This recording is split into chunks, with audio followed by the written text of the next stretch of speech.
The morning sun cast long shadows across the dusty main street of Cedar Ridge, Wyoming territory, where gossip traveled faster than any telegraph wire ever could. It was the spring of 1876, and the small frontier town was about to witness something that would keep tongues wagging for years to come. In the Silver Dollar Saloon, a group of cowboys huddled around their whiskey glasses, their laughter echoing off the weathered wooden walls. Jake Morrison, the town's self-appointed newsbearer, slammed his glass down with theatrical flair. "You boys ain't gonna believe what I just heard," he announced, his weathered face creasing with amusement. "That wild man from the mountains, Elias Boone, the one they call Grizzly, he's gone and asked Clara Wade to marry him." The saloon erupted in disbelieving guffaws. Tom Henderson nearly choked on his drink. "Clara Wade? That spinster who looks like she got hit with the ugly stick and came back for seconds?" "The very same," Jake confirmed, relishing the attention. "Saw it with my own eyes. He walked right into her dress shop yesterday afternoon, stayed maybe 10 minutes, and came out with her saying yes." The laughter grew louder, drawing more patrons to their table. Even the bartender, old Samuel Green, shook his head in bewilderment as he wiped down glasses. "Well, I suppose even the homeliest mare needs a stable," drawled Bill Cooper, the townsbanker, who had wandered over from his corner table. "Though I can't imagine what that mountain man sees in her. Must have been alone up there so long that anything in a dress looks good." Outside the saloon, the news spread like wildfire through the wooden sidewalks and dirt streets. At Murphy's General Store, Mrs. Elizabeth Murphy held court with a circle of bonneted women, their faces a mixture of shock and barely concealed delight at having such juicy gossip to dissect. Poor Clara," Mrs. Murphy sighed dramatically, though her eyes sparkled with anything but sympathy. 32 years old and so desperate she'd accept a proposal from that savage. "He probably threatened her," suggested Mrs. Patterson, the minister's wife. "You know how those mountain men are, more bear than human. Why, I heard he killed a grizzly with his bare hands. And lives in a cave," added young Mrs. Stanley, clutching her shopping basket tighter. "Eating raw meat and Lord knows what else." The women shuddered collectively, their imaginations running wild with tales of Elias Boone's supposed barbarism. None of them mentioned how he'd saved the Garrett family from freezing to death 2 winters ago, or how he'd tracked down the horse thieves who'd plagued the valley last summer. In Cedar Ridge, good deeds were quickly forgotten, but peculiarities were remembered forever. At the barber shop, the men were no kinder. Frank Phillips paused mid-shave to share his opinion with anyone who'd listen. "I've seen prettier faces on wanted posters," he declared. "That Clara Wade's so plain she'd have to sneak up on a glass of water to get a drink." The barber, Pete Crawford, chuckled as he worked. "Maybe Grizzly's eyesight's gone bad from all that snow glares up in them mountains. Only explanation I can figure." Even the children got in on the mockery. Outside the schoolhouse, young Tommy Morrison, Jake's boy, led a group in a cruel chant. "Grizzly and Clara sitting in a tree, UGLY as can be." Their teacher, Miss Sarah Coleman, one of the few who didn't participate in the gossip, shooed them inside with a stern look. But even she couldn't help wondering what had possessed the mysterious mountain man to propose to Cedar Ridge's most overlooked woman. By noon, there wasn't a soul in town who hadn't heard the news. The story grew with each telling. In some versions, Elias had been drunk. In others, it was a bet.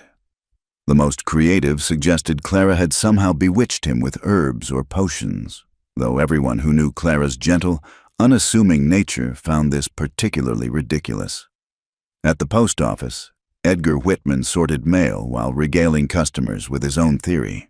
"Mark my words, he needs a woman to cook and clean for him up there. That's all this is, a business arrangement. Though why he'd pick Clara Wade when there's plenty of prettier gals who'd jump at the chance to marry any man with property."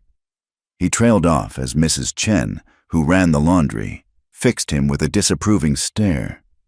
She was one of the few who'd noticed Clara's kindness over the years, how the seamstress often mended clothes for free for struggling families, or quietly left food baskets on doorsteps when times were hard. The afternoon brought no respite from the ridicule. At the blacksmith shop, the ring of hammer on anvil accompanied more jokes. "Maybe she looks better in the dark," suggested the blacksmith's apprentice, earning a round of harsh laughter from the men gathered there. "Or maybe," said Joe Turner, the livery stable owner, "Grizzly figures an ugly wife's better than no wife. Ain't like he's got much choice, living way up there like a hermit." As the sun began its descent toward the mountains, painting Cedar Ridge in shades of gold and rust, the town's excitement showed no signs of waning. The upcoming wedding had given them something to talk about besides cattle prices and Indian troubles. It was entertainment, pure and simple, and they intended to squeeze every drop of amusement from it. In the hotel dining room, the evening crowd continued the day's sport. Judge Patterson held forth at the head table, his booming voice carrying across the room. "I'll perform the ceremony, of course. It's my duty. But I dare say it'll be the strangest wedding this town has ever seen. Beauty and the Beast, except we're not sure which is which." This brought another wave of laughter, forks clinking against plates as diners enjoyed their meals seasoned with mockery. The waitress, young Amy Chen, Mrs. Chen's daughter, moved between tables with downcast eyes, uncomfortable with the cruel talk, but powerless to stop it. As darkness fell and oil lamps were lit throughout the town, the saloons filled again. The Silver Dollar was packed, men 3 deep at the bar, all wanting to hear Jake Morrison retell the story of Grizzly's proposal. Each telling added new embellishments, new jokes, new reasons to laugh at the expense of 2 people who had never done them any harm. "To the happy couple," someone shouted, raising a glass in mock celebration. "May their children be blessed with his personality and her looks." The roar of laughter that followed could be heard clear across Main Street, where Sheriff Dan Coleman sat on the jailhouse porch, whittling and shaking his head. He'd seen plenty of ugliness in his years as a lawman, but sometimes the casual cruelty of ordinary folks struck him as worse than any outlaw's deed. As the night wore on and the whiskey flowed freely, the jokes grew cruder, the laughter meaner. It was as if the entire town had been given permission to voice every unkind thought they'd ever harbored about Clara Wade and Elias Boone. Their outsider status made them fair game, easy targets for a community that prided itself on conformity. By the time the saloons closed and the good citizens of Cedar Ridge stumbled home to their beds, the narrative was set. The mountain man and the ugly spinster. It was a joke that would sustain them through the coming days, something to chuckle about over breakfast and gossip about over fence posts. None of them suspected that they were about to witness something that would challenge every assumption they held, every prejudice they nursed. In their self-satisfied certainty, they couldn't imagine that perhaps, just perhaps, Elias Boone saw something in Clara Wade that their shallow eyes had missed entirely. The mountains stood silent and eternal against the star-filled sky, keeping their secrets. And somewhere among those peaks, a man who'd faced grizzlies and blizzards with equal calm, prepared for what might be his greatest adventure yet, marrying a woman the rest of the world had written off, but in whom he'd recognized a kindred spirit. Cedar Ridge slept, its dreams filled with anticipation of the spectacle to come. The wedding of the century, they were already calling it, though not for the reasons they supposed. Elias Boone stood at the edge of the ridge, watching the sun paint the valley below in shades of amber and crimson. At 6 feet 4 inches, with shoulders broad enough to fill a doorway and hands scarred from countless battles with nature, he cut an imposing figure against the wilderness backdrop. His dark hair, streaked with premature gray from harsh winters, hung past his collar, and his beard, though neatly trimmed, couldn't hide the jagged scar that ran from his left temple to his jaw, a souvenir from a grizzly encounter 10 years past. They called him Grizzly down in Cedar Ridge, though whether from that encounter or his resemblance to the beast, he neither knew nor cared. He'd earned the name fair and square, surviving what would have killed most men. The bear had charged him during a spring hunt, and with no time to reload his rifle, Elias had fought it with just his hunting knife and raw determination. He'd walked away with his life, the bear's pelt, and a reputation that kept most folks at arm's length. That suited him fine. After 15 years in these mountains, Elias had grown comfortable with solitude. He'd come west after the war, like so many men seeking to forget what they'd seen in those blood-soaked fields. The mountains didn't ask questions, didn't care about the nightmares that sometimes woke him, didn't judge the weight he carried in his soul. His cabin, built with his own hands from logs he'd felled and stones he'd hauled, sat sheltered in a grove of pines 2 hours' ride from town. It wasn't the cave people imagined, but a sturdy, well-crafted home with glass windows he'd packed in from Denver and a stone fireplace that could warm the place even in the fiercest blizzard. Inside, bearskins covered the floors and shelves held books, Thoreau, Emerson, even some Shakespeare. That would have surprised the gossipers in town. Elias had learned to read during the war, taught by a chaplain who'd seen something in the young soldier worth cultivating. Now, those long winter nights were filled with reading by lamplight, the words transporting him far from his mountain refuge. But lately, even books couldn't fill the growing emptiness he felt. He turned from the view and headed back to his cabin, his mind drifting to the woman who'd occupied his thoughts for months now, Clara Wade. The town called her ugly, plain, a spinster past her prime. Elias saw something else entirely. Down in Cedar Ridge, in a small room above her dress shop, Clara Wade sat by her window, needle moving steadily through fabric. At 32, she had long accepted her fate as the town's eternal spinster. Her mirror reflected what others saw. A thin face with prominent cheekbones, pale skin that freckled too easily in the sun, hair the color of dried grass that refused to hold a curl. Her eyes, a gray-green that changed with the light, were perhaps her best feature, but they were usually downcast, hidden behind wire-rimmed spectacles when she did her close work. She'd been pretty once, or at least she'd thought so. At 17, full of hope and dreams, she'd believed Samuel Henderson when he'd courted her with sweet words and promises. But when her father's business failed and her dowry disappeared, so had Samuel, marrying the banker's daughter within 3 months. The cruel words he'd spoken then, about her plainness, her unworthiness, had burrowed deep, changing how she saw herself. After her parents died in the influenza outbreak of 72, Clara had inherited the dress shop and the rooms above it. She'd poured herself into her work, her fingers creating beautiful gowns for other women to wear to dances she'd never attend. Her skill was undeniable. Even women who mocked her appearance grudgingly admitted that Clara Wade could work magic with fabric. But there was more to Clara than anyone in Cedar Ridge knew. In the evenings, after the shop closed, she studied the medical texts her mother had left behind. Margaret Wade had been a midwife and herbalist, teaching her daughter the healing arts in secret. A woman needs skills beyond sewing, she'd always said. Clara had delivered babies in the dead of night, set broken bones, and treated fevers, always quietly, always without seeking recognition. She also read voraciously, ordering books from Denver that she hid in her bedroom. Philosophy, poetry, scientific journals. Her mind, sharp and curious, found solace in learning what her life couldn't provide in experience.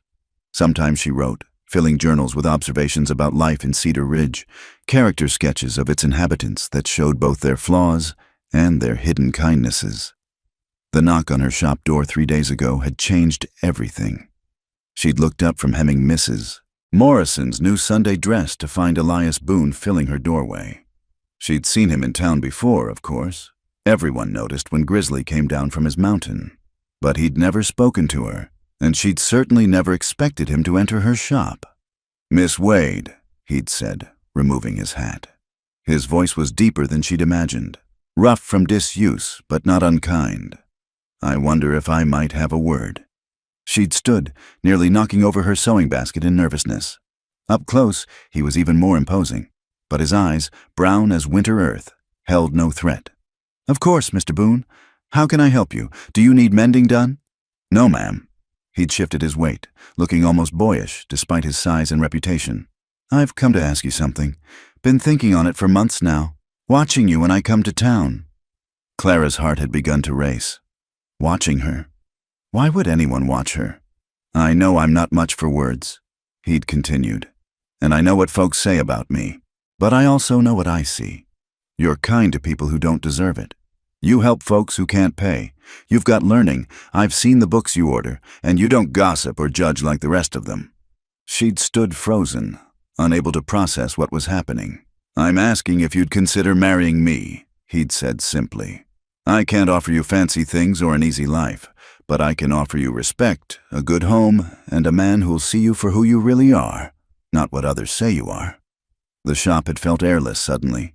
Clara had gripped the counter for support. "Mr. Boone, why would you want to marry me? You could have any woman." "Don't want any woman," he'd interrupted gently. "I want one who knows what it's like to be on the outside looking in. One who's got strength that don't come from being praised and petted all her life.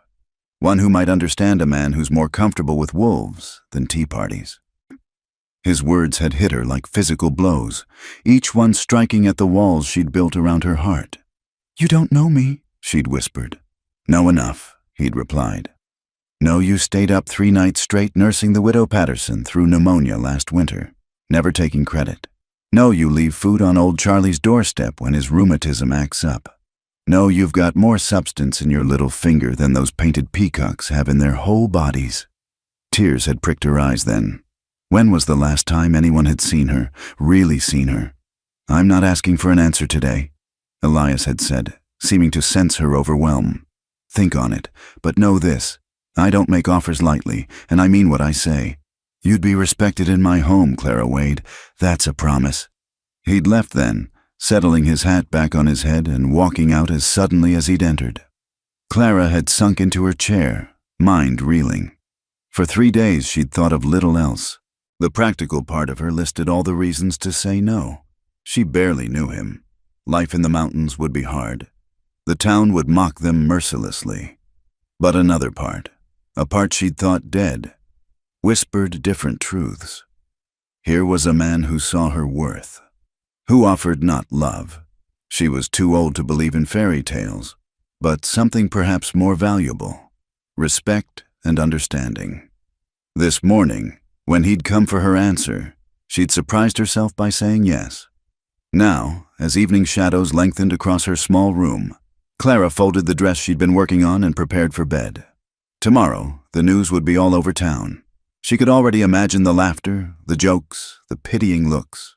But for tonight, she allowed herself to feel something she hadn't felt in years. Hope.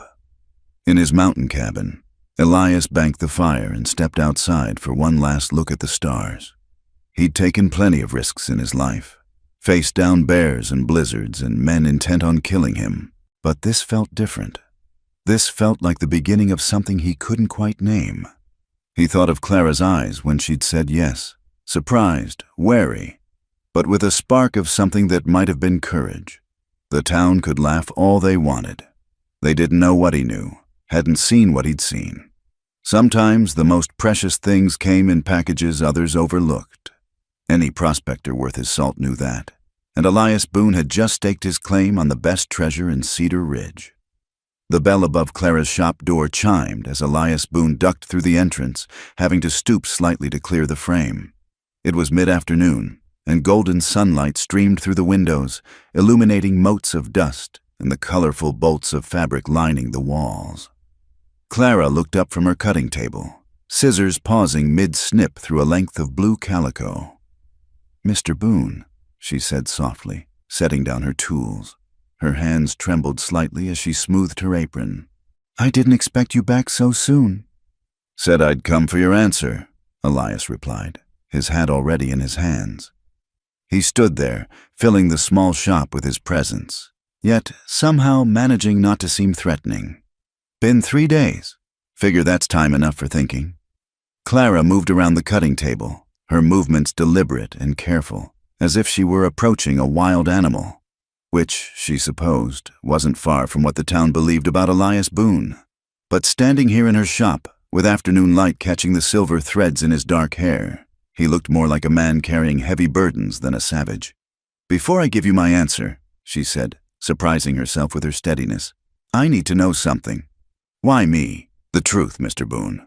Not flattery or kindness, but the real reason." Elias studied her for a long moment, his brown eyes unreadable. Then he moved to the window, looking out at the street where 2 women quickly averted their gazes and hurried past, whispering behind their hands. "First time I saw you," he began, his voice low and measured, "was 2 winters back. That blizzard in January. I'd come down for supplies, got caught in town when it hit. watched from the hotel window as folks scrambled for shelter. Everyone running, shoving, thinking only of themselves. He turned back to her. Except you. You were out there helping old Martha Collins through the snow, practically carrying her.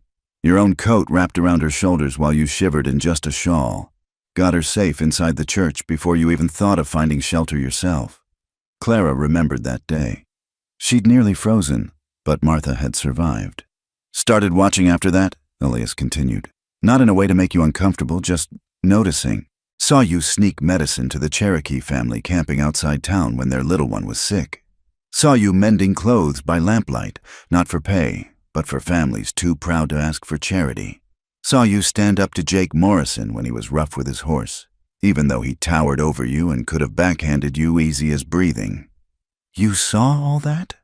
Clara whispered, heat rising in her cheeks. I see what matters, Elias said simply. Town sees surfaces. I've lived too long with mountains and storms to care about pretty faces. I need someone strong enough to survive when winter locks us in for weeks. Someone with healing hands when accident or illness strikes and we're 2 hours from any help. Someone who knows how to find joy in small things when life gets hard. He stepped closer, and Clara caught the scent of pine and leather and something uniquely him. But more than that, I see a woman who's been alone as long as I have. Not by choice, maybe, but alone all the same. Figured maybe two people who know that particular kind of quiet might make something better together than apart. The words hung between them, honest and unadorned. Clara felt tears prick her eyes. When had anyone ever seen her so clearly? I need to know something too, she said. You say you need a woman who can heal, who can survive mountain winters. That sounds like you're hiring help, not taking a wife. Do you think I don't know the difference? A ghost of a smile touched his lips. I've got 2 good hands. I can cook, clean, mend what needs mending. If all I wanted was a housekeeper, I'd hire one. What I'm offering is partnership. Equal say in decisions, your own space when you need it, respect for your learning and your skills, and maybe, given time. He paused, seeming to search for words. Maybe something more than partnership. Can't promise love. Don't know if I remember how, but I can promise to try. Clara walked to her chair and sat down heavily, her mind spinning. Everything he offered was more than she'd ever dared hope for. But still, the town will crucify us, she said quietly. They already laugh at me, add you to it, and we'll be the joke of the territory. Let them laugh. Elias's voice carried the firmness of mountain granite. Their opinions matter as much to me as a coyote's howl. Question is, do they matter to you? And there it was, the real question. Clara thought of 15 years of pitying looks, of whispered comments, of being invisible, except when she was the butt of jokes. She thought of nights crying into her pillow, of dreams that had withered like autumn leaves. Then she thought of this man who saw her worth, who offered respect and partnership, and the possibility of something more. They used to matter, she admitted. Maybe they still do a little, but she stood, squaring her shoulders. But I'm tired of living my life by their measure. Tired of being small and quiet and grateful for scraps of kindness. So? Elias prompted, and she could see tension in the set of his shoulders, as if her answer truly mattered to him. Clara took a deep breath, feeling as if she stood on the edge of a cliff. One step forward would change everything, but staying where she was, that was no longer an option. Yes, she said, the word coming out stronger than she expected. Yes, Mr. Boone, I'll marry you. Something shifted in Elias's face, relief perhaps, or satisfaction. He nodded once, firmly. Good. We'll do it proper. I'll speak to Judge Patterson today. Arrange things. 2 weeks give you enough time to settle your affairs? 2 weeks? Clara's head spun at the speed of it. No point in waiting, Elias said practically. Gives the town less time to try to talk you out of it, though they'll try anyway. As if to prove his point, the shop door burst open, bells jangling harshly. Mrs. Murphy stood there, face flushed with excitement and false concern. Clara, dear, I just heard the most ridiculous rumor. She stopped short, seeing Elias. Oh, Mr. Boone, I didn't realize. Ma'am, Elias said politely, though his eyes were cold as winter ice. Clara, Mrs. Murphy recovered. Might I have a word? Privately? Whatever you have to say can be said in front of Mr. Boone, Clara replied, finding strength in his solid presence. He's my intended, after all. Mrs. Murphy's mouth opened and closed like a landed fish. So it's true? Oh, my dear, surely you haven't thought this through. A woman of your delicate sensibilities, and a man who lives like a wild animal. Careful, Elias said softly, but there was warning in it. Mrs. Murphy drew herself up. I'm only thinking of Clara's welfare. She has no idea what kind of life awaits her up in those mountains. The isolation, the danger, the complete absence of civilized company. You mean the absence of people who've spent 15 years treating her like she's invisible except when they need their dresses mended? Elias cut in. That kind of civilized company? The older woman flushed. Clara is a respected member of our community. Respected? Clara found her voice, years of suppressed anger suddenly bubbling up. When have any of you respected me, Mrs. Murphy? When you pay me half what my work is worth because you know I need the money? When you whisper behind your hands about the poor spinster when I walk by? When you only acknowledge me when you need something? Clara. Mrs. Murphy looked genuinely shocked. We've always been kind to you. Kind, Clara repeated bitterly. Yes, the kind of kindness you show a dog. Pat it on the head occasionally, throw it scraps, but never let it forget its place. Elias moved slightly, positioning himself beside Clara in subtle support. The gesture wasn't lost on Mrs. Murphy, whose eyes darted between them nervously. I came here out of Christian concern, the older woman said stiffly. But I see my worry is misplaced. You've clearly made your choice, Clara Wade. Don't come crying to us when you realize what a mistake you've made. She swept out, slamming the door hard enough to rattle the windows. Clara sank into her chair, trembling with the aftershock of confrontation. That was just the beginning, Elias said quietly. They'll come at you harder over the next 2 weeks. Try to scare you, shame you, whatever it takes to keep things the way they are. Why do they care so much? Clara asked, genuinely puzzled. How does my marriage affect them? Because you're stepping out of the box they put you in, Elias explained. If plain Clara Wade can find a husband, can stand up to them, can choose her own path, what does that say about their neat little order of things? You're threatening their world just by not staying in your assigned place. Clara considered this, finding truth in his words. Were you assigned a place too? Mountain man, wild hermit, dangerous but useful when they need someone to track outlaws or hunt down predators. His smile was wry. We're both curiosities to them. Difference is, I never cared. You did. I'm learning not to, Clara said, and meant it. Elias reached into his coat and pulled out a small leather pouch. This is yours. Consider it a bride price, or just practical preparation. Should be enough to close out any debts. Stock up on supplies you'll need. Maybe get yourself some warmer clothes. Mountain nights are cold. Clara took the pouch, feeling the weight of gold coins inside. I can't. You can and you will, he interrupted. Pride's a luxury neither of us can afford. We're partners now, remember? What's mine is yours. The simple statement, delivered so matter-of-factly, nearly undid her. When had anyone ever shared with her so freely? I should warn you, she said, needing him to understand fully what he was getting. I have some peculiar ways. I read too much, according to the town. I keep journals. I know things about healing that some call unnatural, and I speak my mind sometimes when I shouldn't. Good, Elias said simply. Be a pleasant change from talking to myself. Anything else I should know? Clara hesitated, then decided on complete honesty. I'm a spinster in every sense of the word. I don't know how to be a wife. His expression softened slightly. And I don't know how to be a husband. Guess we'll figure it out together. He moved toward the door, then paused. 2 weeks, Clara. Don't let them talk you out of this. Whatever they say, whatever lies they tell about me or threats they make about you, remember, you said yes for a reason. Hold on to that.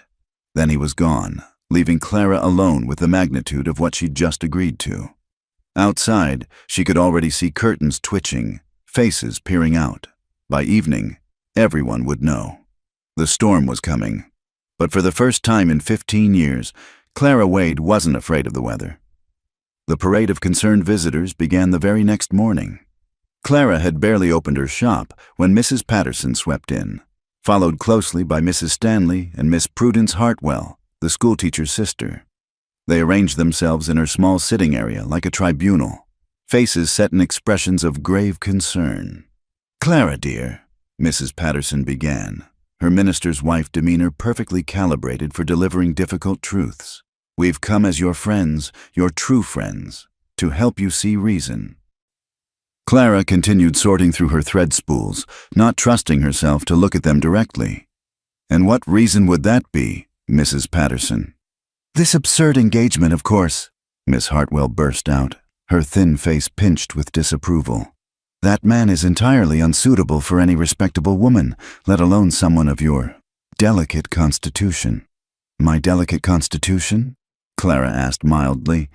"The same constitution that helped deliver your nephew last winter, Miss Hartwell? When the doctor couldn't make it through the snow?" The woman flushed but pressed on. "That's entirely different. Clara, you must understand. Elias Boone is not civilized. He lives like an animal up in those mountains. They say he eats raw meat and sleeps on the ground like a beast," Mrs. Stanley added breathlessly. "My husband heard from Jake Morrison that he's seen him running with wolves." Clara finally looked up, meeting their eyes steadily. "Has any of you actually spoken to Mr. Boone? Had a conversation with him beyond watching him from across the street?" The women exchanged glances. "Well, no," Mrs. Patterson admitted. "But one doesn't need to speak to a bear to know it's dangerous." "Mr. Boone is not a bear," Clara said firmly. "He's a man who chooses to live differently than you do. That doesn't make him an animal." "But what kind of life can he offer you?" Miss Hartwell leaned forward, her voice taking on a wheedling tone. "You have a respectable business here, a place in our community." "What place?" Clara interrupted, her patience finally fraying. "The place of the spinster seamstress you all pity? The woman you whisper about at church socials? The one you remember exists only when you need a dress altered?" Mrs. Patterson's face hardened. "We've always been kind to you, Clara Wade, included you in our charitable works." "As the one who does the mending while you take the credit," Clara shot back. "Yes, I've noticed how kind you've been." The door chimed again, and this time it was Dr. William Garrett who entered, looking uncomfortable but determined. Behind him came Judge Patterson himself, clearly recruited for his authority. "Ladies, if you'll excuse us," the judge said smoothly. "I need to speak with Miss Wade about the legal ramifications of her decision." The women reluctantly filed out, but not before Mrs. Stanley whispered loudly, "We tried, dear. Remember that when you're trapped up there with that brute?"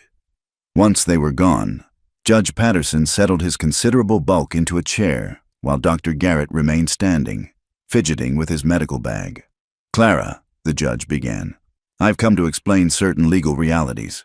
Once you marry, everything you own becomes your husband's property. This shop, your savings, even the clothes on your back. You'll have no recourse if he proves difficult."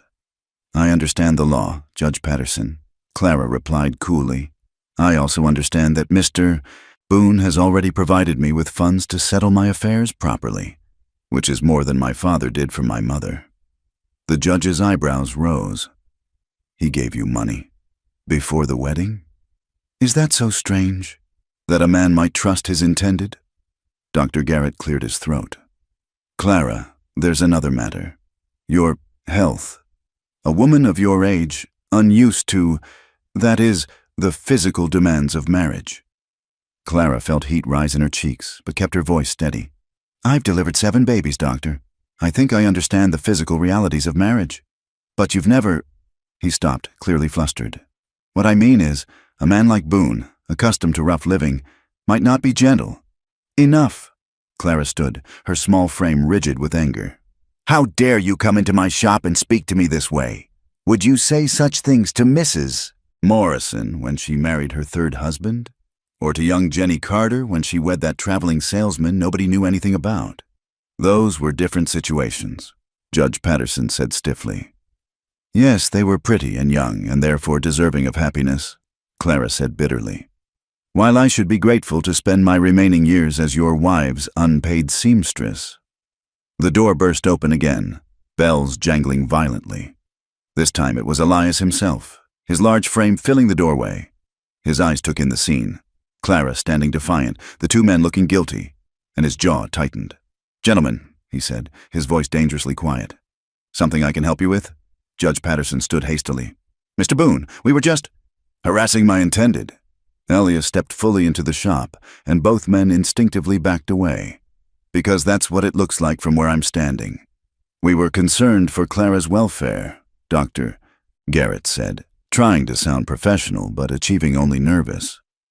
"Were you—" Elias moved to stand beside Clara, not touching her but close enough that she could feel his warmth. "Funny how that concern only showed up when she agreed to marry me. Where was it the past 15 years while she struggled alone?" "Now see here," Judge Patterson began. "No, you see here," Elias cut him off. "Clara Wade is under my protection now.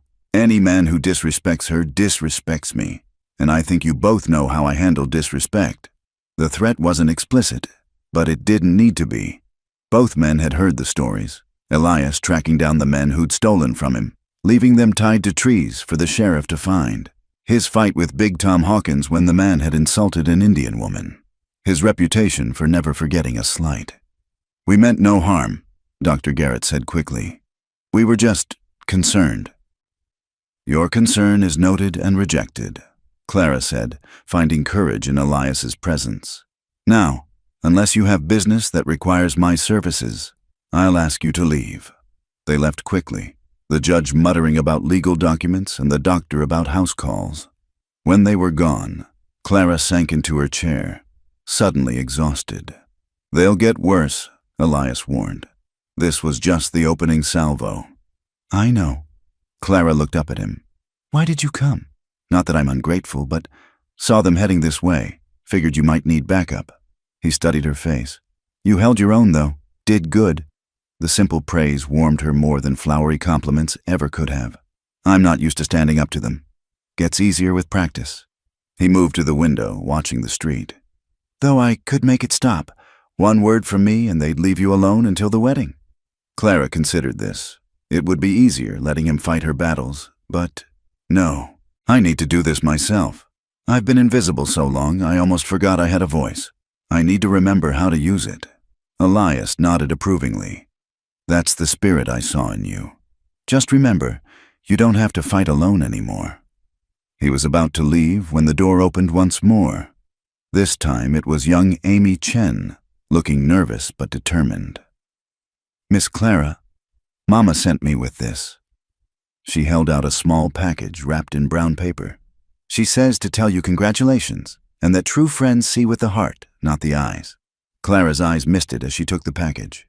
Inside was a beautiful silk handkerchief embroidered with mountain wildflowers. "Tell your mother thank you," she managed. Tell her it means everything." Amy smiled shyly, nodded to Elias, and scurried out. "See?" Elias said quietly. "Not everyone in this town is blind." Over the next week, the campaign intensified. Women came in groups, trying to wear her down with dire predictions. Men stopped by to warn her about the dangers of mountain living. Even Reverend Patterson himself made an appearance, speaking gravely about the sanctity of marriage and the importance of choosing wisely. But Clara had found her backbone. To each visitor, she presented a calm face and firm resolve. When Mrs. Morrison suggested Elias might beat her, Clara asked sweetly if that was Mr. Morrison's approach, given the bruises she'd noticed on the woman's arms. When Tom Henderson warned that Elias might abandon her in the mountains, she inquired whether that was worse than being abandoned in plain sight, as she had been for 15 years. The turning point came when Samuel Henderson himself appeared. Clara hadn't seen her former beau in years. He usually sent his wife for any sewing needs. Now he stood in her shop, still handsome in a soft, pampered way, trying to look noble.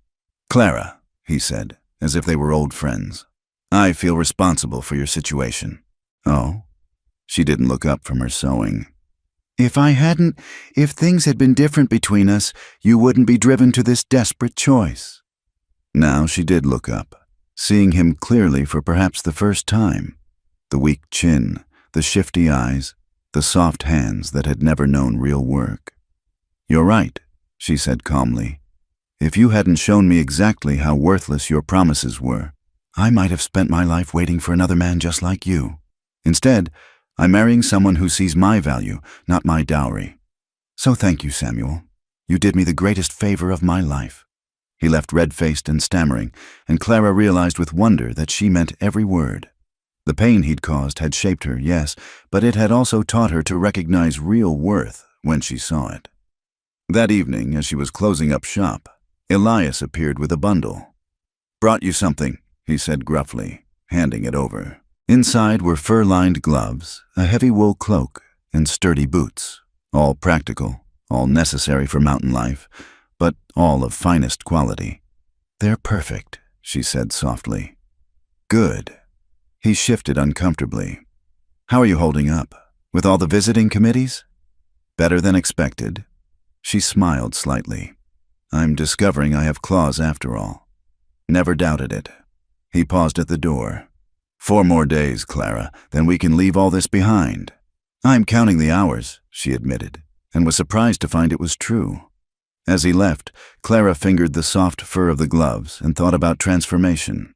The town saw her upcoming marriage as a tragedy, the final chapter in the sad story of plain Clara Wade.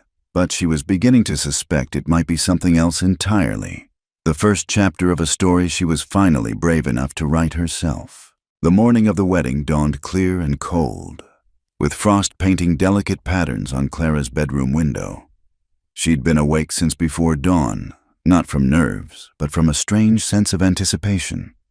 Today, her life would change irrevocably. The thought should have terrified her.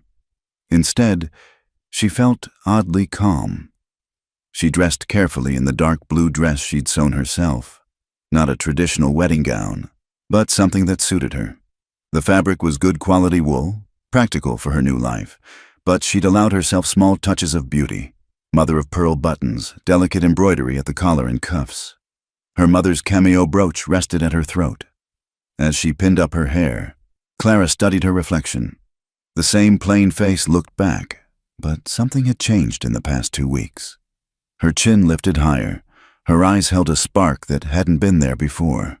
She wasn't beautiful, would never be beautiful, but perhaps she was something better. Perhaps she was herself. The church bells began ringing at 10 o'clock, and Clara could hear the unusual bustle in the street below. It seemed half the territory had come to witness the spectacle of Grizzly Boone marrying plain Clara Wade.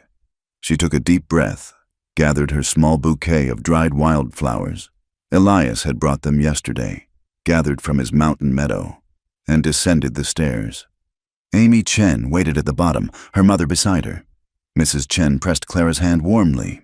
"You look lovely, Miss Clara, like woman who knows her worth." "Thank you," Clara whispered, throat tight with emotion. The walk to the church felt both endless and far too short. People lined the streets, openly staring, whispering behind hands and fans. Clara heard snatches of commentary. "Look at her, trying to pretty herself up. That dress won't make a difference. Poor thing, she has no idea what she's in for. Betty doesn't even show up." But Clara kept walking, head high, eyes forward. Let them talk. After today, their opinions would be as distant as their faces. The church doors loomed before her. Inside, she could hear the crowd's excited murmur, like buzzards gathering for a feast. Clara paused, hand on the door handle, and took one last breath as Cedar Ridge's spinster seamstress. Then she pushed open the doors. The church was packed, every pew filled, people standing along the walls, children perched on shoulders for a better view.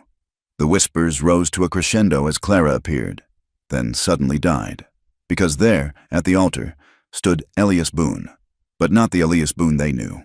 Gone were the rough leather clothes, the wild hair, the mountain man appearance that had earned him his nickname. In his place stood a man transformed. He wore a black suit, clearly new, that had been tailored to fit his powerful frame perfectly. His hair was neatly trimmed, his beard shaped and groomed. His boots shone with polish. A silver watch chain glinted across his vest. He looked not like a savage from the mountains, but like a successful rancher or businessman, respectable, dignified, commanding. The collective gasp from the crowd was audible.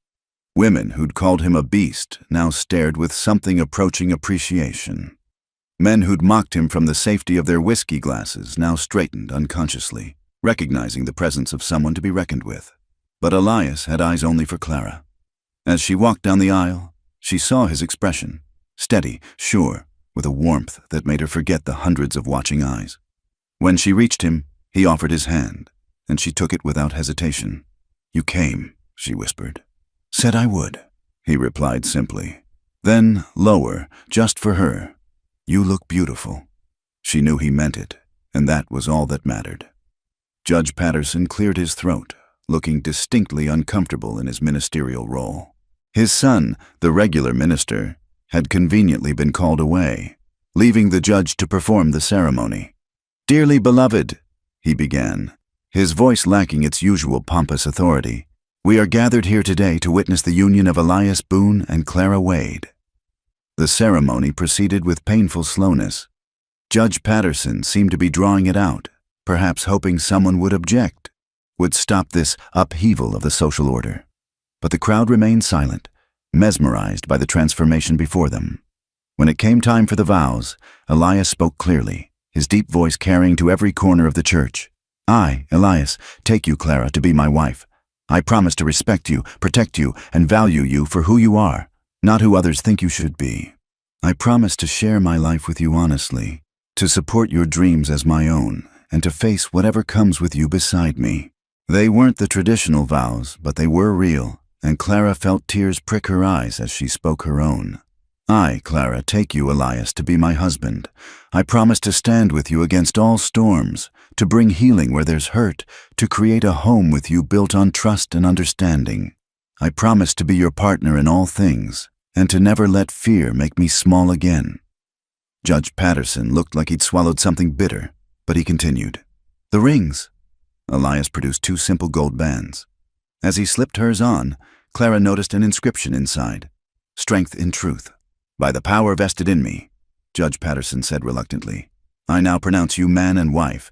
You may kiss your bride." This was the moment the crowd had been waiting for. Surely the rough mountain man would grab her, maul her, prove their worst expectations right. Instead, Elias cupped Clara's face gently in his hands, his touch infinitely careful, and kissed her softly, briefly, with a tenderness that spoke of promises and respect and something that might, given time, grow into love. When they turned to face the congregation as husband and wife, the silence was deafening. Then, from the back of the church, came the sound of slow clapping. Mrs. Chen stood, applauding deliberately, her daughter joining her. Then old Charlie, whom Clara had fed so many times, struggled to his feet, clapping with gnarled hands. The widow Patterson, whom Clara had nursed through pneumonia, added her applause. One by one, others joined. Not everyone, not even most, but enough. Enough to show that some people had seen, had remembered, had noticed the quiet kindness of the woman they'd overlooked for so long. As Clara and Elias walked back down the aisle, she held her head high, meeting the eyes of those who'd tormented her. Mrs. Murphy looked stunned. Mrs. Stanley seemed to be reconsidering everything she thought she knew. Samuel Henderson wouldn't meet her gaze at all. Outside the church, in the crisp autumn air, Clara felt as if she could breathe for the first time in years.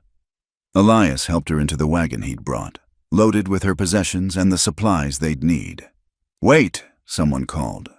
It was Miss Sarah Coleman, the schoolteacher, running despite her proper skirts. "Clara, I wanted to say I'm sorry, for never speaking up, for letting them—" She trailed off, then pressed a small package into Clara's hands. "For your new home, and thank you for everything you've done that went unthanked." Others approached then, people Clara had helped over the years, quietly, without recognition. The Cherokee family she'd given medicine to, the young mother whose baby she'd delivered, the old miner whose infected wounds she'd treated, and each offered small gifts, quiet thanks, acknowledgement that came too late, but was precious nonetheless. Finally, as the sun reached its zenith, Elias helped Clara onto the wagon seat. The crowd had reformed, watching this final act of the drama they'd come to witness. "Ready?" Elias asked quietly. Clara looked back at Cedar Ridge, At the shop where she'd spent so many lonely years. At the people who defined her by their narrow vision. At the life she was leaving behind. Then she looked at the man beside her. At the mountains rising in the distance. At the unknown future waiting. "I've been ready my whole life," she said. As they drove out of town, Clara heard the buzz of conversation resume behind them. She knew the story would be told and retold, embellished and altered. The wedding of the century, they'd call it, though not for the reasons they'd expected. "You did well back there," Elias said as the town faded behind them. "So did you." She glanced at his transformed appearance. "The suit was a surprise. Wanted them to see you weren't marrying some wild man. Wanted them to know I could be civilized when it mattered." He tugged at the collar uncomfortably. "Though I'll be glad to get back to my regular clothes." Clara laughed, actually laughed, the sound surprising them both. "I think you've given them enough to talk about for years." "Good. Maybe they'll be too busy gossiping to bother us." As the wagon climbed toward the mountains, Clara felt the weight of years lifting from her shoulders. Behind them lay judgment and mockery and small-minded cruelty. Ahead lay challenges, certainly, but also possibility. She was no longer plain Clara Wade, the spinster seamstress. She was Clara Boone, wife of a man who saw her truth, heading toward a life she'd chosen for herself. And despite what the town might whisper in the coming days, that made her the richest woman in the territory. The journey to Elias's mountain home took nearly 3 hours, the wagon climbing steadily through pine forests and along narrow trails that made Clara grip the seat. As they ascended, the air grew thinner and cleaner, scented with evergreen and the promise of snow. Neither spoke much during the ride, both aware that everything between them would be different once they reached their destination. When they finally emerged into a clearing, Clara caught her breath. The cabin wasn't the crude shack she'd half expected despite Elias's descriptions.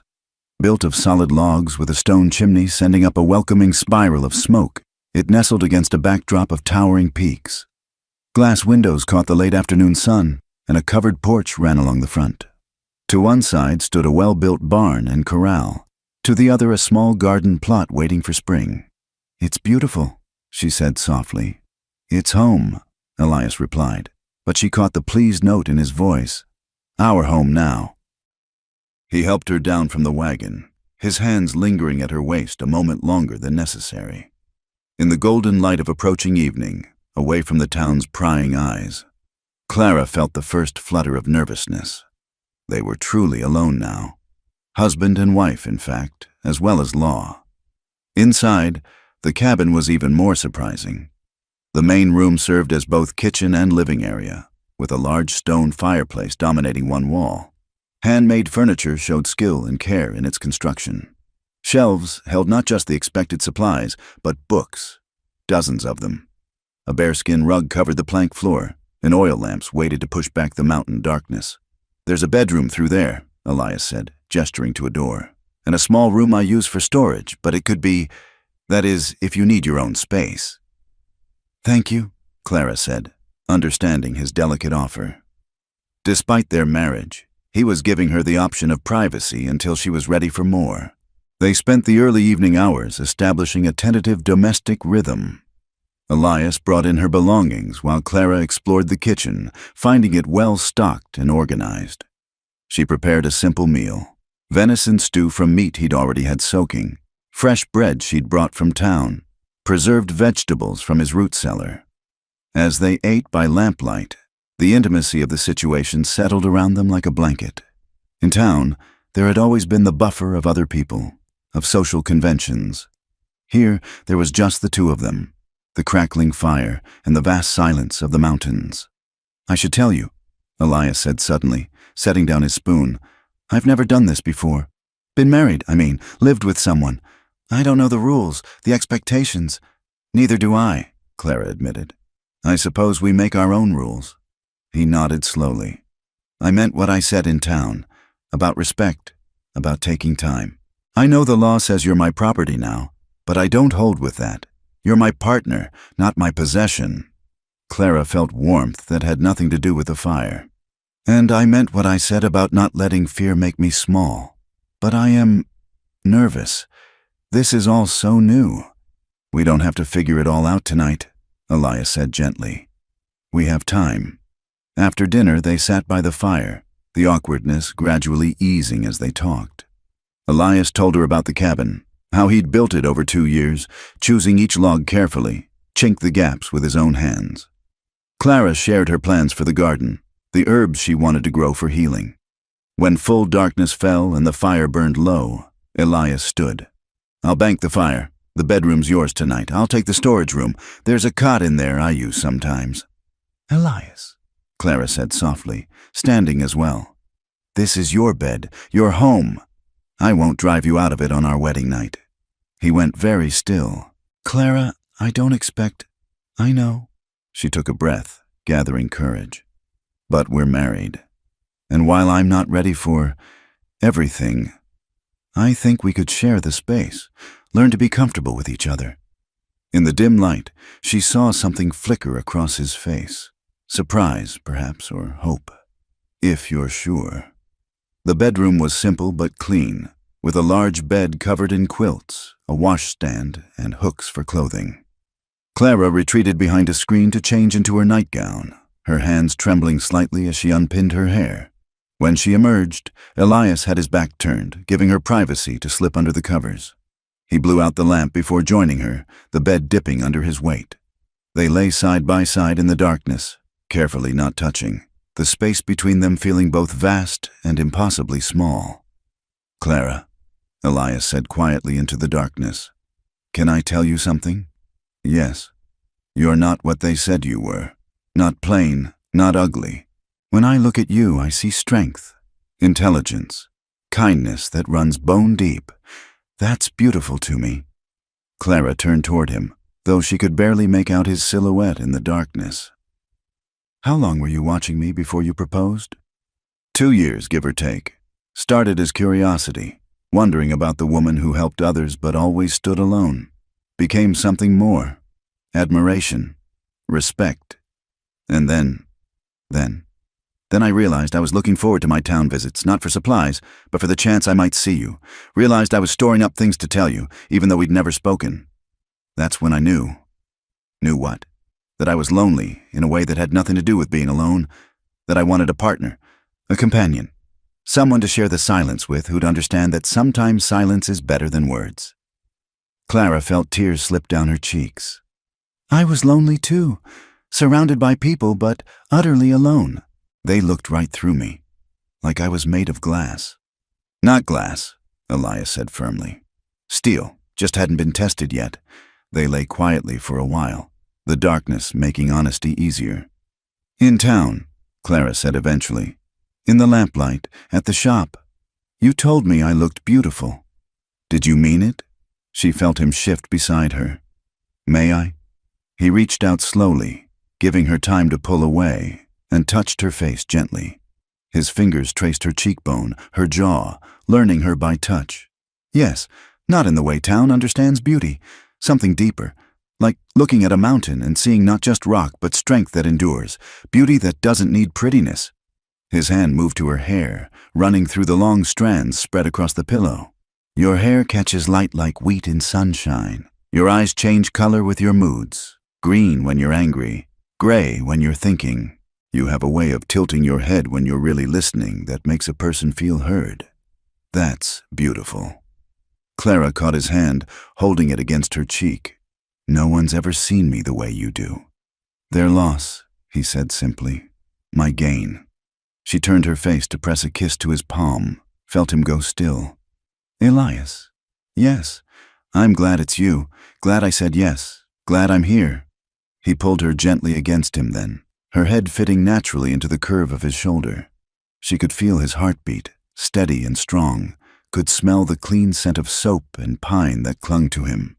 There's something else, he said, his voice rumbling through his chest. Something I didn't tell you about why I chose you. Clara waited, feeling safe in the circle of his arms. That day in the blizzard? When you helped Martha Collins. I wasn't watching from the hotel. I was out in it, trying to get supplies secured. I saw you take off your coat, saw you struggling through the snow, started to come help, but then I saw your face. You weren't suffering, weren't martyring yourself. You were fierce, determined. happy almost to be fighting for something that mattered. His arms tightened around her. That's when I knew you could survive up here. Not just survive, thrive, because you understand that sometimes the struggle is what makes us feel alive. Clara lifted her head to look at him, seeing only the gleam of his eyes in the darkness. The town would be scandalized, seeing us like this, the ugly spinster and the wild mountain man. Let them be scandalized, Elias murmured. We know the truth. What truth is that? That you were never ugly, just hidden, and I was never wild, just waiting. Waiting for what? For you. The simple words, spoken with such certainty, broke something open in Clara. She reached up, finding his face in the darkness, and brought his lips down to hers. This kiss was different from the careful one at the altar. Deeper, exploring, a promise and a question all at once. When they parted, both were breathing unsteadily. Clara, Elias said roughly, we don't have to. I know, she interrupted. And we won't, not tonight. But I wanted you to know, I want this marriage, all of it, when I'm ready. There's no rush, he assured her. We have all the time in the world. They settled back into each other's arms, the strangeness of sharing a bed already fading into something that felt almost natural. Outside, wind sang through the pines, and somewhere in the distance, a wolf howled. Not threatening, but wild and free. Tomorrow, Elias said sleepily. I'll show you everything. The spring where we get our water, the best places to find herbs, the cave where I store extra supplies. Start teaching you what you need to know. And I'll make this place more of a home, Clara promised. Curtains for the windows, maybe some cushions for those chairs. Nothing fancy, just touches of you, he finished. Good. It needs that. As sleep began to claim them, Clara marveled at the turn her life had taken. This morning she'd woken as a spinster in a small room above a shop. Tonight she lay in the arms of a man who saw her truly, in a cabin on a mountain, with a future spread before them as vast as the sky. The town had been wrong about so many things, but most of all about this. There was nothing ugly about Clara Boone, and nothing savage about the man who held her like she was precious beyond measure. In the darkness of their wedding night, with desire banked like coals waiting to be stirred to flame when the time was right, they began the slow, sweet process of building a marriage based on truth, respect, and the growing certainty that they had each found their match in the most unexpected place. The last thing Clara thought before sleep took her was that the town would be shocked if they could see her now. But then again, the town had never really seen her at all. Only Elias had, and that, in the end, was all that mattered. The first test of Clara's mountain mettle came just 3 weeks after the wedding. Elias had gone hunting, expecting to be back by nightfall, when the temperature dropped suddenly and snow began falling in thick, heavy sheets. Clara watched from the window as the world turned white, trying not to worry as darkness fell with no sign of her husband. By midnight, with the snow still falling and the wind howling like a living thing, she made her decision. Bundling herself in the warm clothes Elias had bought her, she lit a lantern and ventured out to the barn. The cold hit her like a physical blow, stealing her breath, but she pushed forward. If Elias was caught in this storm, he'd need help.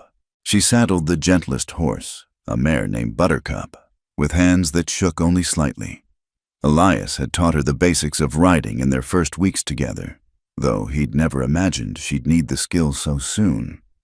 Tying a rope between the barn and the cabin porch, a trick he'd shown her for navigating in whiteout conditions, she set out into the storm. The wind tried to tear her from the saddle. Snow blinded her, but Clara pressed on, following the trail Elias had taken that morning. Her medical training kicked in as she considered the dangers: hypothermia, frostbite, disorientation. She pushed the thoughts aside and focused on moving forward, calling Elias's name into the wind. She found him 2 miles from home, his horse down with a broken leg. Elias himself half buried in snow where he'd taken shelter against a rock face. His lips were blue, his breathing shallow, but he was alive. "Fool woman," he mumbled as she knelt beside him. "Should have stayed inside." "Hush," Clara said firmly, her hands already checking for injuries. His ankle was twisted, possibly broken, and his body temperature dangerously low. "Can you ride?" Working with efficiency born of necessity, She got him onto Buttercup, wrapping her own coat around him despite his protests. The journey back was a nightmare of wind and snow, and Elias's increasingly incoherent mumbling, but Clara's determination never wavered. She'd lost too much in her life to lose him now. Back at the cabin, she worked through the night. She splinted his ankle, warmed him gradually by the fire, forced hot broth between his lips when he regained consciousness. Her mother's teachings flowed through her hands. Which herbs to steep for warming tea, how to check for frostbite, the signs of dangerous cold exposure. By dawn, the storm had passed and Elias was sleeping normally. His color returned. Clara sat beside the bed, exhausted but victorious. When he woke, his eyes were clear and focused on her face. "You saved my life," he said simply. "You would have done the same for me. That's not the point." He caught her hand, studying her with something like awe. "The town said you were weak, delicate, but you rode out into a killing storm and brought me home." "I'm stronger than I look," Clara said with a small smile. "No," Elias corrected. "You're exactly as strong as you look. I've always seen it. Now you see it too." Word of Clara's rescue somehow reached town, perhaps through the trapper who stopped by a week later for supplies. The story grew in the telling, as stories do, until Clara had fought off wolves and carried Elias 10 miles through the snow. But at its heart, the truth remained. The delicate spinster had saved the mountain man's life. The second test came a month later, this time in the form of danger rather than nature. Clara was alone, Elias having gone to town for supplies, when she heard horses approaching. 3 men rode into the clearing, rough-looking sorts with hard eyes and harder smiles. "Well, well," the leaders said, dismounting without invitation. "Heard Grizzly got himself a woman. Didn't believe it, but here you are." Clara stood on the porch, rifle in hand as Elias had taught her. "Gentlemen, my husband isn't home, but I'll be happy to offer you water for your horses before you move on." They laughed, an ugly sound. "Hospitable, I like that. Thing is, we've got business with your husband. He interfered with our enterprise last year. Cost us significant money." Clara remembered Elias mentioning running off claim jumpers who'd been terrorizing legitimate miners. These must be them. "Then you'll need to take that up with him when he returns," she said calmly, though her heart raced. "Which should be soon." "Soon. Or," the second man suggested, moving closer, "we could leave him a message. Nothing permanent, just something to remember us by." Clara raised the rifle. "That would be unwise." They laughed again. "Lady, do you even know how to use that thing?" In response, Clara shot the hat off the leader's head, the sound echoing across the clearing. Before they could recover from their shock, she'd already levered another round into the chamber. "The next one won't be aimed so high," she said coolly. "My husband taught me well, and I've been practicing on rabbits, much smaller targets than you gentlemen." But they weren't done. The third man, who'd been silent until now, suddenly rushed the porch. Clara swung the rifle like a club, catching him across the jaw, then dove inside and barred the door. They could hear them circling the cabin, looking for another way in. Clara's mind raced. Elias had shown her the cabin's defenses, windows that could be shuttered and barred, the second rifle hidden by the back door, the signal fire ready to light on the roof. But 3 men, determined and angry. Then she remembered something else, something from her mother's teachings about plants that could incapacitate without killing. Moving quickly, she grabbed her medicine bag and mixed a powder into a pot of coffee, then unbarred the door. "Gentlemen," she called out sweetly, "I apologize for my rudeness. Please come in and warm yourselves. We can discuss this like civilized people." Suspicious but cold, they entered. Clara served them coffee with steady hands, chattering nervously like the weak woman they expected her to be. Within 10 minutes, all 3 were violently ill, rushing outside to empty their stomachs. By the time they recovered enough to be angry, Clara had their guns and horses secured in the barn. She stood on the porch again, rifle ready. "The effects will pass in a few hours," she informed them. "But I suggest you start walking now. It's a long way to town, and my husband will be back soon. He's not as forgiving as I am." They stumbled off, supporting each other, casting murderous looks back but too sick and disarmed to do anything about it. Clara watched until they were out of sight, then finally allowed herself to shake. When Elias returned that evening, he found their horses in the barn and Clara calmly cooking dinner.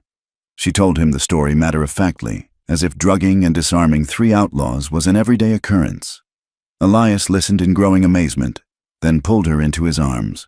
"You wonderful, terrifying woman," he murmured against her hair. "Remind me never to make you angry." "They'll be back," Clara warned. "No, they won't." His voice was grim. "I'll track them tomorrow, make sure they understand that threatening my wife carries consequences. But Clara, you handled them. Alone. Do you understand how remarkable that is?" She pulled back to look at him. "I did what needed doing. Isn't that what we do up here? What needs doing?" "Yes," he said, kissing her soundly. "That's exactly what we do." The story spread this time too, enhanced and embellished until Clara had taken on 12 men with her bare hands. The truth was impressive enough. She'd outthought and outmaneuvered 3 dangerous men without firing a lethal shot. Winter settled over the mountains in earnest, and Clara proved her worth again and again. When a trapper arrived half dead from infection, she operated on his leg by lamplight, saving both the limb and his life. When supplies ran low during a 3-week blizzard, she showed creativity in stretching what they had, making meals from things Elias hadn't even considered edible. But perhaps the most telling moment came on a quiet evening in December. They were reading by the fire, Elias with a book on agriculture, Clara with a medical journal, when they heard a faint scratching at the door. Elias opened it to find a wolf pup, half-starved and nearly frozen. "Poor thing," Clara said immediately, scooping it up despite Elias's warning about wild animals. "Look, it's been abandoned, maybe orphaned." "Clara, wolves aren't pets." But she was already warming the pup by the fire, trickling water between its jaws. "I know, but I won't let it die for being born a wolf. We'll nurse it back to health and release it come spring." Elias watched his wife tend the wild creature with the same gentle efficiency she'd shown with him, and felt his heart constrict with an emotion he was only beginning to name. The pup survived, following Clara around the cabin like a dog, sleeping at her feet. Even when it grew stronger, it showed no fear of her, as if recognizing a kindred spirit, something wild that had learned to survive in civilization's clothing. By the time spring's first thaw came, the transformation was complete. Not of Clara.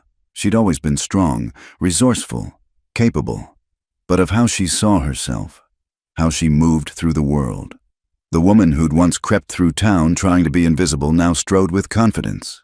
The hands that had sewn in silence now healed and helped and held a rifle with equal skill. One morning, as they released the wolf, now grown healthy and strong, back into the wild, Elias said what he'd been thinking for months. "You know, the town had it all wrong. You're the beautiful one. I'm the beast you transformed with your courage." Clara laughed, the sound echoing off the mountains. "We transformed each other. That's what partners do." As they walked back to the cabin hand in hand, Clara thought about the journey from that shop above Main Street to this mountain home. The town would never understand what had happened here, would never grasp how the ugly spinster had become this woman who could face down storms and outlaws with equal determination. But that was all right. She had everything she needed: a home, a purpose, and a man who'd seen her truth from the beginning. The rest of the world could keep their narrow definitions of beauty and worth. Up here in the mountains, Clara Boone had found something far more valuable: herself. It was spring again in Cedar Ridge, a full year since the wedding that had set tongues wagging from here to Denver. The town prepared for its annual Founders' Day celebration, and for the first time in memory, Elias and Clara Boone had agreed to attend. The news spread like wildfire. Would Clara still be the same plain creature they remembered? Had mountain life broken her, as they'd predicted? Some swore she must be pregnant by now. Why else would they venture down from their hermitage? But when the wagon rolled into town that Saturday morning, the crowd that gathered fell into stunned silence. Elias looked much as he always had: powerful, composed. wearing his good suit with the same easy grace he'd shown at their wedding. But Clara was transformed. Not into a beauty by conventional standards. She still had the same angular face, the same pale complexion. But she moved with a confidence that made people step back. Her simple dress fit her better, her healthier frame filling it out properly. Her hair, pinned up neatly, caught the morning light with hints of gold they'd never noticed. Most striking were her eyes, no longer downcast. They met every gaze directly, holding a quiet strength that made the mockers of old look away first. "My lord," Mrs. Murphy whispered to Mrs. Stanley. "Is that really Clara Wade?" "Clara Boone," Amy Chen corrected firmly, standing nearby. "And yes, it is." The couple made their way through town, stopping at various booths, greeting people with calm civility.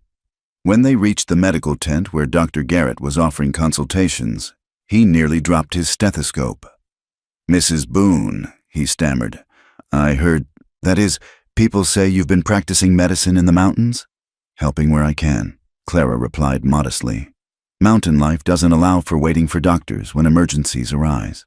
"She saved 3 lives this winter," Elias added with quiet pride, "including mine." Word had already spread about Clara's medical skills. The trappers she'd operated on had sung her praises in every saloon from here to Cheyenne. The Cherokee family she'd helped had named their new daughter after her. Even the outlaws she'd poisoned, temporarily, had grudgingly admitted she'd shown more mercy than they deserved. At the church booth, Reverend Patterson approached hesitantly.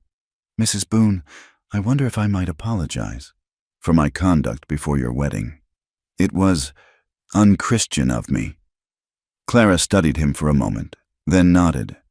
"Apology accepted, Reverend. We all have moments we're not proud of." The gracious response seemed to shame him more than anger would have. He retreated, and Clara noticed others watching, reassessing, recalibrating their memories of the ugly spinster they'd mocked. The real sensation came at the shooting contest. It was a Founders' Day tradition, men competing for prizes and bragging rights. When Clara approached the registration table, carrying her rifle, the crowd buzzed with disbelief. "Women don't enter the shooting contest," Judge Patterson said automatically. "Is there a rule against it?" Clara asked mildly. The judge consulted his papers, frowning. "Well, no, but then I'd like to enter. Unless you'd prefer to make a rule specifically to exclude me?" Trapped by his own legalism, the judge had no choice but to allow it. The crowd pressed close as Clara took her position. The target was set at 50 yards, challenging but not impossible. Her first shot hit dead center. So did her second, and her third. By the time she'd put 6 bullets through nearly the same hole, the crowd had gone from skeptical to amazed. She didn't win. Jake Morrison managed to edge her out by a hair's breadth, but she'd proven her point. "Where'd you learn to shoot like that?" someone called out. "My husband taught me," Clara said simply, "and I practiced." Amazing what a person can learn when they apply themselves. But the true revelation came at the social that evening.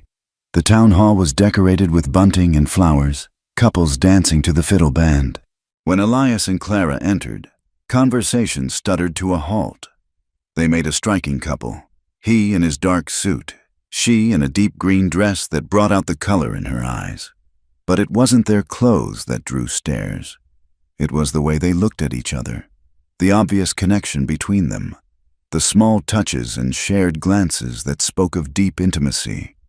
"Would you dance with me, Mrs. Boone?" Elias asked formally, though his eyes held warmth. "Always, Mr. Boone," she replied, taking his hand. They moved onto the floor, and it became clear that somewhere in their mountain home, they'd been practicing. They danced with the coordination of long partners, her hand resting trustingly on his shoulder, his arm protective around her waist. When he spun her, her face lit with genuine joy, and when he pulled her close, she looked at him like he hung the moon. "They're in love," Mrs. Chen said softly to her daughter. "Real love, not the showy kind." It was true, and everyone could see it. The way Elias's face softened when he looked at his wife. The way Clara unconsciously leaned toward him even when they weren't touching. The private smiles, the wordless communication, the easy affection of 2 people who'd found their match. When the music ended, others approached them, tentatively at first, then with growing confidence. The banker's wife complimented Clara's marksmanship. The blacksmith asked Elias about a new technique for tempering steel.